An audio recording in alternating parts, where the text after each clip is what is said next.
اقبال اور اس کا عہد، جگن ناتھ آزاد۔ جگن ناتھ لکھتے ہیں کہ اقبال کا کلام فکر و معنی کا ایک سمندر ہے جس سے تشنگان علم و ادب مسلسل اپنی پیاس بجھا رہے ہیں۔ ہند اور پاکستان کے باہر بھی علامہ اقبال کی تصانیف پہنچی ہیں اور دنیا کی معتدد زبانوں میں ان کا ترجمہ ہوا ہے۔ کہتے ہیں کہ میں نے جب سے ہوش سنبھالا ہے علامہ اقبال کی شاعری سے مجھے شغف ہوا ہے۔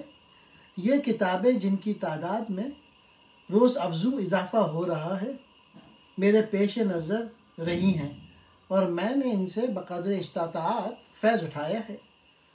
بعض نقادان فن اقبال پر قلم اٹھا کر اقبال اردو ادب اور بر صغیر ہند و پاکستان کے ساتھ بے انصافی کے مرتکب ہوئے ہیں۔ اقبال کیا تھے اور ان کا پیغام کیا تھا، یہ تو میں شاید چند لفظوں میں یا ان مقالات میں جو میں آپ کے سامنے پیش کر رہا ہوں بیان نہ کر سکوں گا۔ ہمارے ادب کی بدقسمتی یہی ہے کہ اقبال اپنے قدردانوں کے ہاتھوں کچھ اس غلط انداز میں پیش ہوئے ہیں کہ عامة الناس میں اقبال کے متعلق غلط فہمیوں کی خلیج وسیع سے وسیع تر ہوتی چلی گئی۔ تقسیم ہند کے بعد جہاں پاکستان نے اقبال کو اپنا ملی ہیرو قرار دیا، وہاں ہندوستان نے اقبال سے ایک طرح کی بے اتنائی برتی۔ یہ بے اتنائی انہی غلط فہمیوں کا نتیجہ ہے جو پرستاران اقبال نے اقبال کے بارے میں پیدا کی ہیں اور ابھی تک جن کا سلسلہ جاری ہے۔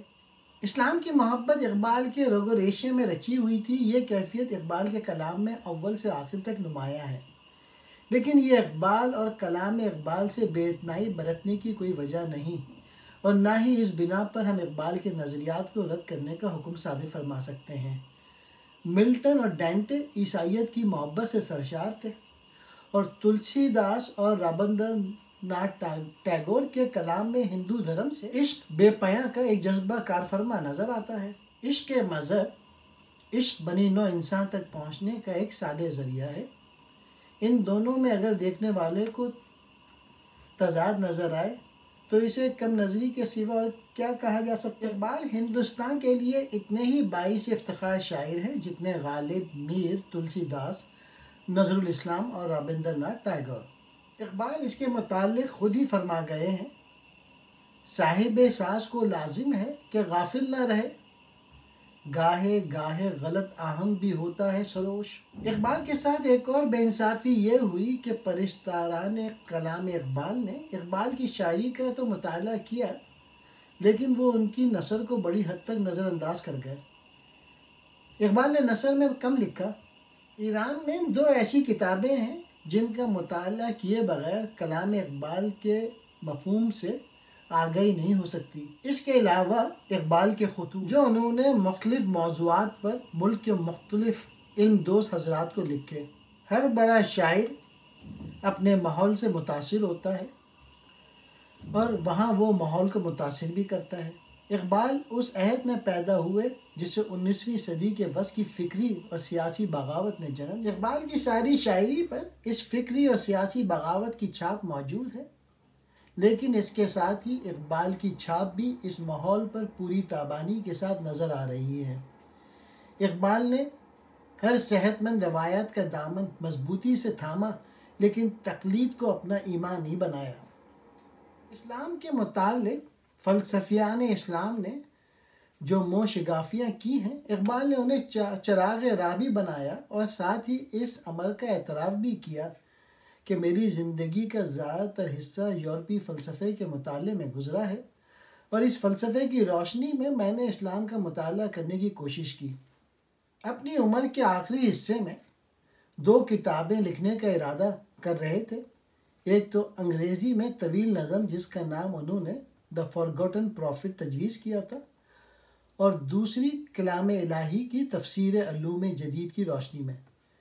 اگر بے وقت موت ان کے ارادوں کی راہ میں حائل نہ ہوتی تو ظاہر ہے کہ وہ تفسیر کلام الہی کی ان تفسیروں کا محض عکس نہ ہوتی جو اس وقت ہمارے علم و ادب کے خزانے میں موجود ہیں۔ جگن ناتھ آزاد۔ یہ ہندوستانی ادب کی بدقسمتی ہے کہ نقادوں اور سیاست دانوں نے علامہ اقبال کی ہمگیر شخصیت کو مختلف خانوں میں تقسیم کر کے اس حقیقت پہ پردہ ڈال دیا جس کی تابانی سے آنے والی نسلوں کے دماغ روشن ہو سکتے تھے۔ اقبال کی شخصیت ایک جلوہ صد رنگ بلکہ جلوہ ہزار رنگ کا مرقع ہے، لیکن کوتا بین نگاہوں نے صرف ایک پہلو کو دیکھا اور وہ بھی نامکمل طور پہ۔ اگر ایک پہلو پر بھی خلوص اور جامعیت کے ساتھ نظر ڈالی جاتی تو ہندوستان کی تمدنی فضا آج سے بہت مختلف ہوتی۔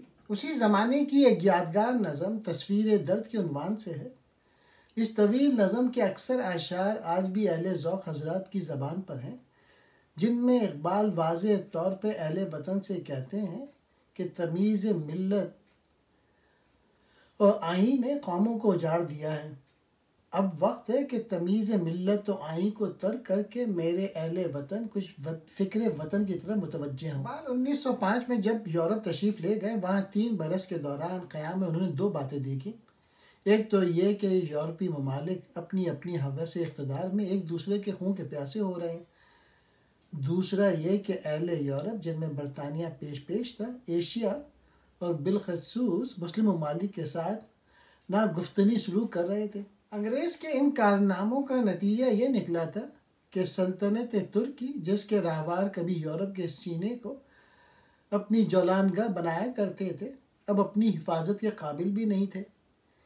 اس کا نام یورپ کے مرد بیمار پڑ چکا تھا۔ وہی ترکی جسے ایک زمانے میں اپنی بحری طاقت پر ناز تھا، 1911 میں یہاں تک پہنچ چکا تھا کہ جب انگریزوں نے طرابلس پہ حملہ کیا ہے تو یہ سلطنت اسے بچانے کے لیے فوج روانہ نہ کر سکی، کیونکہ اس کے پاس کوئی جنگی جہاز نہ تھا۔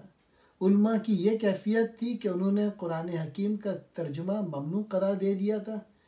ان روشن خیال علماء کی نظر میں قرآن اس لیے نازل نہیں ہوا تھا کہ اس کے مطالب و معنی سے آگاہی حاصل کی جائے۔ افغانستان کو یورپ نے تقلید، جہالت اور رسوم پرستی کے پھندے میں اس طرح ڈال دیا کہ اس کے دم سے نکلنے کی کوئی صورت ہی نہ تھی۔ مصر پر انگریز کا اقتدار باقاعدہ تسلط کی صورت اختیار کر گیا تھا۔ سوڈان پر انگریز قابض ہو چکے تھے اور لارڈ کچس بہندی سوڈانی کی قبر کھود کر ان کی ہڈیاں شارع عام پہ نظر آتش کر چکا تھا۔ الجیریا اور ٹیونس فرانس کے زیر نگی تھے۔ اس صورتحال کا جب اقبال کے درد مند دل نے مطالعہ کیا تو وہ اس نتیجے پر پہنچے کہ جب تک ان ممالک میں اتحاد نہیں ہوتا، ان کے یورپ کی غلامی سے نکلنے کی کوئی صورت نہیں، اور اتحاد کے لیے یہ ضروری تھا کہ ان بکھرے دانوں کو ایک روحانی رشتے پر پرو دیا جائے۔ ظاہر ہے کہ ان ممالک کے لیے یہ روحانی رشتہ اسلام کے ہمگیر تصور کے علاوہ اور کوئی نہیں ہو سکتا تھا۔ اسلامی برادری کا یہی وہ نظریہ ہے جس سے نقادان اقبال نے یہ لباس پہنا دیا کہ یورپ سے واپسی پر وہ وطنیت کے خلاف ہو گئے اور اس کی جگہ انہوں نے اسلام کے ہمگیر نظریے کو دی، حالانکہ اسلام کا ہمگیر نظریہ اس نظم میں ہی موجود ہے جسے اسلام کے ہمگیر نظریے کے خلاف قرار دیا جاتا ہے۔ ہندوستانی بچوں کا قومی گیت بھی اسی دور کی نظم ہے۔ اسی نظم میں گرو نانک وحدت کا گیت گاتے ہیں اور حضرت خواجہ معین الدین چشتی پیغام حق سناتے ہیں۔ چند اشعار میں اس طرح بیان کرتا ہوں جیسے کوزے میں سمندر کو بند کر دیا جائے۔ ہم بغلے دریا سے ہے اے قطرے بیتاب تو، پہلے گوہر تھا بنا اب گوہر نایاب تو۔ نفی ہستی ایک کرشمہ ہے دل آگاہ کا، لا کے دریا میں نہا موتی ہے الا اللہ کا۔ وطنیت کے جس سیاسی تصور پہ اقبال نے ضرب کاری لگائی ہے، اس کے متعلق اقبال فرماتے ہیں کہ اس سے اقوام جہاں میں رقابت پیدا ہوتی ہے، اس کا مقصد تجارت پہ قبضہ کرنا ہوتا ہے۔ چنانچہ اقبال بھی اپنی نظم وطنیت میں وطن کے سیاسی تصور کے خلاف آواز بلند کرتے ہیں جو ان تمام عیوب سے آلودہ ہے، ورنہ جہاں تک وطنیت کے صالح تصور کا سوال ہے، اقبال نے جہاں بقول ناقدین وطنیت کے مقابلے میں اسلامی ہمگیریت کا نظریہ پیش کرنے سے قبل ہندوستان کو سارے جہاں سے اچھا قرار دیا، مولانا حسین احمد مدنی سے وطنیت کے مسئلے پر علامہ اقبال کی بحث کب ہوئی؟ غالباً یہ ان کے انتقال سے 2-4 برس پہلے ہی کی بات ہے۔ اس میں آپ فرماتے ہیں، ہم سب ہندی ہیں اور ہندی کہلاتے ہیں کیونکہ ہم سب کرۂ ارض کے اس حصے میں بود و باش رکھتے ہیں جو ہند کے نام سے موسوم ہے۔ اسی طریقے سے جلیانوالہ باغ میں جب برطانوی سامراج نے اپنی بربریت کا مظاہرہ کیا تو اقبال نے 2 اشعار میں شہیدوں کو جو خراج عقیدت ادا کیا وہ کئی نظموں اور کئی مقالات میں بھاری ہے۔ ہر زائر چمن سے یہ کہتی ہے خاک باغ، غافل نہ رہے جہاں میں گردوں کی چال سے، سینچا گیا ہے خون شہیدان سے اس کا تخم، تو آنسوؤں کو بخل نہ کر اس نہال سے۔ جاوید نامہ صرف اقبال ہی کا شاہکار نہیں ہے بلکہ ساری فارسی شاعری میں ایک شاہکار کی حیثیت رکھتا ہے۔ جب یہ کتاب شائع ہوئی تھی تو حضرت علامہ سید سلمان ندوی مرحوم نے فرمایا کہ اس وقت تک فارسی ادب کی 4 کتابوں کو بقائے دوام حاصل تھی، اب ان کی تعداد 5 ہو گئی ہے، اور وہ 4 کتابیں شاہ نامہ فردوسی، دیوان حافظ، مثنوی مولانا روم اور گلستان سعدی۔ مجھے صرف یہ دکھانا مقصود ہے کہ شیوا جی مہاراج کا بطور ایک روحانی اور فلسفی رہنما کے علامہ اقبال کی نظر میں کیا مقام ہے، اور اس فلسفے کے باریک نکات کو جسے ہندوستانی فلسفہ یا ہندو فلسفہ کہا جاتا ہے، اقبال نے شیوا جی کی زبان سے بیان کر کے کس طرح سے فارسی شعر و ادب میں زندہ جاوید کر دیا ہے۔ یہ وہ سعادت ہے جو اقبال کے علاوہ اور کسی ہندوستانی شاعر کو نصیب نہیں ہوئی۔ اب مکافات عمل کا وقت آتا ہے۔ خدا جانے جعفر و صادق کی روحوں کے ساتھ دراصل کیا سلوک ہوا ہوگا، لیکن اقبال نے انہیں ہندوستان سے غداری کرنے کی جو سزا دی ہے اس کے تصور سے روح کانپ جاتی ہے۔ جاوید نامے میں رومی اقبال سے کہتے ہیں کہ دیکھ یہ روئے ہند ہے، اس کی فغاں سے سننے والوں کے کلیجے پھک رہے ہیں۔ روئے ہندوستان اپنی فغاں کے دوران میں یہ کہتی ہے کہ ہندوستان میں اب روحانیت کی روشنی بجھ رہی ہے اور اہل ہند اپنے ناموس سے خود بے خبر ہو رہے ہیں، نہ جانے ہندوستان کی رات کب سویرے میں تبدیل ہو۔ وہی بھر تری ہری جس کے اس شعر سے اقبال نے اپنے مجموعہ کلام بال جبریل کی ابتدا کی ہے، پھول کی پتی سے کٹ سکتا ہے ہیرے کا جگر، مرد ناداں پر کلام نرم و نازک بے اثر۔ بھر تری ہری کی یہ تصنیف جو کہ جاوید نامے میں اقبال نے کی ہے، یہ صرف رسمی نہیں ہے، اس کے نقطہ عروج سے جو ابھی آخری شعر میں آ رہا ہے، اقبال کا خلوص اور اس کی عقیدت بخوبی اپنا جلوہ دکھا رہی ہے۔ ہمارے مشرق میں اور غالباً دنیا کے ہر حصے میں اہل علم و ادب اور اہل ہنر کا احترام ہم کھڑے ہو کر کرتے ہیں۔ جب بھر تری ہری اقبال اور رومی کو نظر آتے ہیں تو صرف اقبال ہی اس کے احترام کے طور پہ کھڑے نہیں ہوتے بلکہ اس کے پیر و مرشد بھی تعظیماً استادہ ہو جاتے ہیں۔ یہاں بھی ہندوستان کے قدیم تمدن اور فلسفے کے لیے اقبال کا خلوص اور احترام اسی بلندی پر نظر آتا ہے جس پر شیوا جی سے ملاقات کرتے وقت نظر آیا تھا۔ جاوید نامے میں بھر تری ہری اقبال کو وہ پیغام دیتے ہیں جسے گیتا کی تعلیم کا نچوڑ کہا جا سکتا ہے۔ گیتا کی تعلیم فارسی شاعری میں غالباً صرف 2 بار منتقل ہوئی ہے، ایک تو فیضی کے ذریعے سے کہ انہوں نے شہنشاہ اکبر کے کہنے سے گیتا کا فارسی میں ترجمہ کیا، دوسرا اقبال کی اس نظم میں جو بھر تری ہری کی زبان سے کہلوائی گئی اور بھر تری ہری کے اشعار کا لفظی ترجمہ ہے۔ جاوید نامے میں ٹیپو سلطان کے متعلق لکھتے ہیں، ان مارکوں کے ذکر کے بعد وہ بتاتے ہیں کہ زندگی تسلیم و رضا سے محکم ہوتی ہے، موت نیرنگ اور طلسم اور سیمیا کے سوا اور کچھ نہیں، سچائی کا بندہ ایک شیر ہے اور موت محض ایک ہرن ہے، موت تو اس کے سینکڑوں مقاموں میں سے ایک مقام ہے، مکمل انسان تو موت پر یوں گرتا ہے جیسے شاہین چڑیا پر، اور غلام ہمیشہ موت کے خوف سے مرتا رہتا ہے، موت کے خوف کی وجہ سے اس پر زندگی حرام ہو جاتی ہے، بندہ آزاد کی تو شان ہی اور ہے، موت اسے ایک نئی زندگی بخشتی ہے، اسے اپنا ڈر رہتا ہے، موت کا ڈر نہیں، اور آزاد لوگوں کی موت ایک لمحے سے زیادہ وقت نہیں رکھتی۔ یہ تمام اشارے موت و حیات کے بارے میں اس مقام پہ جمع کرنے سے علامہ اقبال کا مقصد یہ ہے کہ ہندوستانی عوام نے انگریزی حکومت کے خلاف آزادی کی جو جدوجہد شروع کر رکھی ہے اس میں ان کے حوصلوں کو بلند کیا جائے۔ ارمغان حجاز اقبال کا آخری تحفہ ہے جو اس عظیم شاعر نے انسانیت کو پیش کیا ہے۔ ہندوستان کی غلامی نے اقبال کو ہمیشہ پریشان رکھا۔ یہ پریشانی خاطر اس آخری تصنیف میں بھی جو مصنف کے انتقال کے بعد منظر عام پر آئی جا بجا نمایاں ہے۔ علامہ اقبال کی شاعری میں نظریہ تصوف کا ارتقا تلاش کرنے سے قبل لفظ تصوف کے متعلق ایک آدھ بات کہنا مناسب معلوم ہوتا ہے۔ عصر حاضر اپنی مادی ترقیوں کے باعث تصوف کے ان گہرے معنی سے قریب قریب ناآشنا ہو چکا ہے، جن کی تابانی سے ایک زمانے تک ہندوستان، ایران اور وسط ایشیا کی روح جگمگاتی رہی ہے۔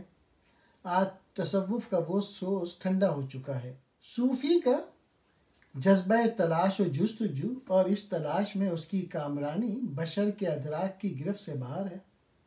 صوفی کا راستہ ایک کٹھن راستہ ہے اور ہمارا ادراک اور احساس اسے پوری طرح سمجھنے سے قاصر ہے۔ اقبال کی پہلی تصنیف اسرار خودی 1915 میں شائع ہوئی۔ ڈاکٹر آر اے نکلسن نے لکھا کہ اقبال کے دلائل پڑھنے والے کو قائل کر سکیں یا نہ کر سکیں، لیکن اس حقیقت سے انکار نہیں ہو سکتا کہ کلام اقبال قاری کے دل کو صرف متاثر ہی نہیں کرتا بلکہ اس پر ایک عجیب و غریب کیفیت بھی طاری کر دیتا ہے۔ یہ رائے ڈاکٹر نکلسن نے اس وقت دی تھی جبکہ اقبال کی دوسری کتاب منظر عام پہ نہیں آئی تھی۔ آج دنیائے علم و ادب اقبال کے فلسفیانہ افکار کی عظمت سے بخوبی واقف ہو چکی ہے۔ اقبال کا کلام ہمارے تفکر کی بنسبت ہمارے وجدان کو زیادہ متاثر کرتا ہے۔ اقبال نے فارسی کے جن شعراء کا کسی نہ کسی حیثیت سے اثر قبول کیا ہے وہ اپنے اپنے انداز سے تصوف کے رنگ میں رنگے ہوئے تھے۔ ان صوفی شعراء میں رومی، عطار اور سنائی کا نام خاص طور سے قابل ذکر ہے۔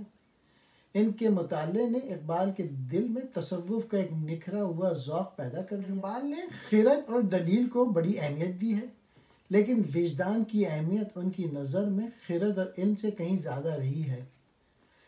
یہی وجدان جب دل شاعر میں پرورش پاتا ہے تو تصوف کے قریب قریب جہاں پہنچتا ہے۔ اقبال صرف ایک خشک فلسفی نہیں بلکہ ان کا فلسفہ تصوف کے کیف میں ڈوبا ہوا ہے۔ پر لکھے شعر کا شائع ہونا تھا کہ ملک میں علامہ اقبال کے خلاف ایک ہنگامہ برپا ہو گیا۔ خواجہ حاصف کو مشرق میں ایک شاعر اور ساتھ ہی ساتھ ایک روحانی شخصیت کی حیثیت سے جو اہمیت حاصل ہے وہ رنگ لائی۔ ہندوستان میں خواجہ صاحب کے مداحوں کی کمی نہ اس زمانے میں تھی نہ بے، چنانچہ صوفیہ حضرات خواجہ حافظ کے بارے میں علامہ اقبال کے اشعار سے بہت برہم ہوئے۔ نتیجہ یہ ہوا کہ اقبال کی مخالفت کا سلسلہ شروع ہو گیا، جس میں خواجہ حسن نظامی مرحوم اور پیرزادہ مظفر احمد پیش تھے۔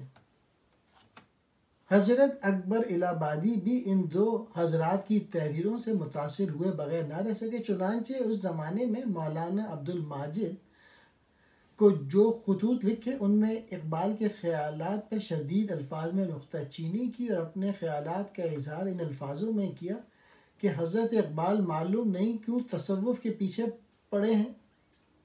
اقبال صاحب کو آج کل تصوف پہ حملہ کا بڑا شوق ہے۔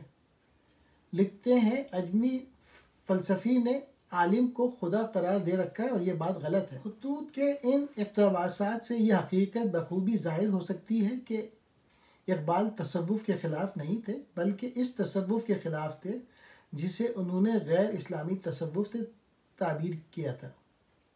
یہاں یہ سوال پیدا ہوتا ہے کہ اسلامی تصوف کیا ہے، کیونکہ جہاں تک اسلام کا تعلق ہے اس کے ابتدائی زمانے میں کہیں بھی تصوف یا صوفی کی اصطلاحیں نظر نہیں آتی۔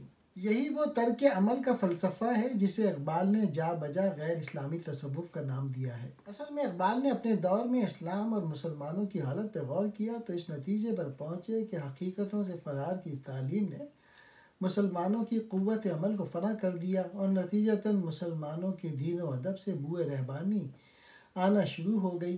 یہ فرار اور گریز کی تعلیم کہاں سے آئی؟ قرآن حکیم تو انسان کو عمل صالح کی تعلیم دیتا ہے۔ ظاہر ہے کہ یہ تعلیم تصوف کے اس بظاہر دلکش لیکن خطرناک راستے سے آئی۔ تمام شاعری مسلمانوں کے پولیٹیکل انحطاط کے زمانے میں پیدا ہوئی، اور ہونا بھی یہی چاہیے تھا کہ جس قوم میں طاقت اور توانائی مفقود ہو جائے، جیسا کہ تاتاری یورش کے بعد مسلمانوں میں مفقود ہو گئی، تو پھر اس قوم کا نقطہ نگاہ بدل جایا کرتا ہے۔ اس کے نزدیک ناتوانی ایک حسین اور جمیل شے ہو جاتی ہے، اور ترک دنیا موجب تسکین، اور اس ترک دنیا کے پردے میں ضعیف قومیں اپنی سستی اور کاہلی اور اس شکست کی جو ان کو تنازل بقا میں نصیب ہوتی ہے چھپایا کرتی ہے۔ خود ہندوستان کے مسلمانوں کو دیکھیے، ان کے ادبیات کا انتہائی کمال نخنوں کی مرثیہ گوئی پر ختم ہوا۔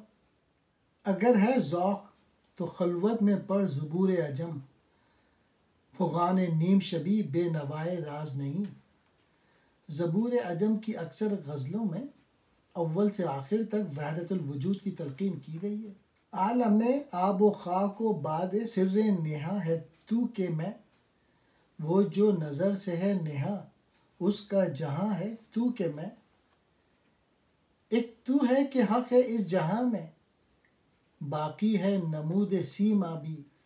خرد ہوتی ہے زماں و مکاں کی زن ناری، نہ ہے زمان نہ مکان لا الہ الا اللہ۔ یہ ہے علامہ اقبال کے نظریہ تصوف کا ایک مختصر سا جائزہ، جس کی جھلک ان کی تصانیف کے آئینے میں دیکھ کر اس کے مقالے میں پیش کرنے کی کوشش کی گئی ہے۔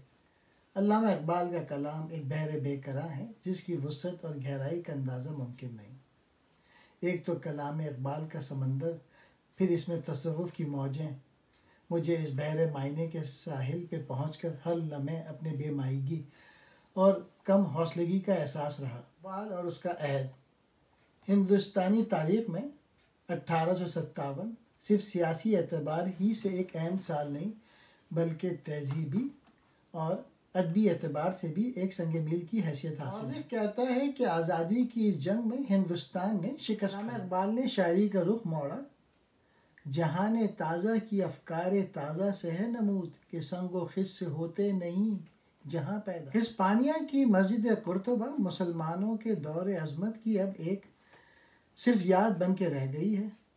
جن مسلمانوں نے ہسپانیہ پہنچ کر یہ مسجد تعمیر کی ہوگی، ان کی شخصیت کا اندازہ اس دور میں شاید مشکل سے ہو سکے۔ یہ مسجد عام نگاہوں کے لیے ایک مسجد ہی ہے جہاں محض نماز پڑھی جانی چاہیے، لیکن اقبال کی نگاہوں نے اس مسجد کے در و بام میں ان عظیم شخصیتوں کے کردار کو جلوہ گر دیکھا جن کے عزائم نے یہ مسجد تعمیر کی، جن کی حکومت سے ہے فاش یہ رمز غریب، سلطنت اہل دل فقر ہے شاہی نہیں۔ یہ عظیم مسجد حسن افکار ہی کا نمونہ نہیں ہے، بلکہ کردار کی تصویر بھی ہے۔ کردار نام ہے کوشش، کاوش اور مسلسل محنت کا۔ اقبال کے نزدیک کوشش اور کاوش کے بغیر آرٹ، فن یا ہنر کی تشکیل ممکن نہیں۔ اقبال ایک دیباچی میں لکھتے ہیں کہ زوال پذیر فن قوم کے لیے چنگیز خان کے لشکروں سے زیادہ تباہ کن ثابت ہو سکتا ہے۔ اگر زوال پذیر فن اور اس کے اثرات کی تصویر دیکھنا مقصود ہو تو آج کے شاعروں پر ایک نظر ڈالیے اور دیکھیے کہ زوال آمیدہ شاعری کس کس انداز سے اپنے کرشمے دکھا رہے ہیں۔ اقبال ہر اعتبار سے ایک عہد آفرین شاعر ہیں۔ ہم اقبال کے خیالات سے ہمیشہ متفق ہوں یا نہ ہوں، ان خیالات کی عظمت سے انکار نہیں کر سکتے۔ غالب ہمارے پہلے شاعر ہیں جنہوں نے شاعری میں سوچ بچار کے عناصر داخل کیے، لیکن غالب میں ناامیدی اور یاس کا ایک طوفان ملتا ہے۔ وہاں اقبال کی یہاں شاید ہی آپ کو ناامیدی یا قنوطیت کی جھلک نظر آئے گی، یہاں طوفان ملتا ہے۔ اقبال کے الفاظ میں انسان راز کن فکا ہے، اسے صرف اپنی آنکھوں پہ ظاہر ہونے کی ضرورت ہے۔ اقبال نے انسان کے اندر قوت یقین پیدا کرنے کی جو کوشش کی ہے، وہ ہماری شاعری میں اولین کوشش ہے۔ اقبال اگر اردو اور فارسی شاعری کو اس موڑ سے آشنا نہ کرتے تو آج جوش ملی آبادی، مجاز، احسان دانش اور سردار جعفری کی شاعری کا انداز یقیناً مختلف ہوتا۔ اقبال نے اپنے عہد کے نام جو پیغام دیا ہے وہ آزادی انسان کا پیغام ہے۔ اقبال کی نظر میں غلام اس قابل بھی نہیں کہ ان کی بصیرت پہ بھروسہ کیا جائے۔ آزاد کی رگ سخت ہے مانند رگ سنگ، محکوم کی رگ نرم ہے مانند رگ تاک۔ محکوم کا دل مردہ و افسردہ و نومید، آزاد کا دل زندہ و پرسوز و طربناک۔ آزاد کی دولت دل روشن نفس گرم، محکوم کا سرمایہ فقط دیدہ نمناک۔ ان کا چشمہ کہیں بھی ہو سچا طالب علم وہاں تک ضرور جائے گا۔ رسول اللہ نے آج سے 1350 برس قبل انسان کو یہی تلقین کی کہ علم کی تلاش میں اگر دنیا کے آخری گوشے تک جانا پڑے تو بھی دریغ نہ کرنا چاہیے۔ اقبال لکھتے ہیں کہ مسلم فلسفیوں نے یونانی فلسفے سے بہت کچھ سیکھا اور یورپ کو بہت کچھ سکھایا۔ پھر ایک زمانہ ایسا آیا کہ مسلمانوں کا فکر و نظر جمود کا شکار ہو گیا۔ اس دوران میں یورپ میں علم و فکر کے قافلے برابر آگے بڑھ رہے ہیں۔ اقبال نے اس ٹوٹے ہوئے سلسلے کو دوبارہ ہاتھ میں لینے کی کوشش کی ہے۔ انہوں نے خود اپنے نقطۂ نظر کو یورپی نقطۂ نظر کہا ہے۔ دراصل ان کا نقطۂ نگاہ ایک آزاد اور ایک غیر جانبدار نقطۂ نگاہ ہے۔ نیچے نے یہ تعلیم دی ہے کہ پختگی اختیار کر خطرے کی زندگی بسر کر۔ اچھا وہی ہے جو اپنے اندر قوت پیدا کرتا ہے اور برا وہ ہے جو کمزور ہے اور اپنی حفاظت نہیں کر سکتا۔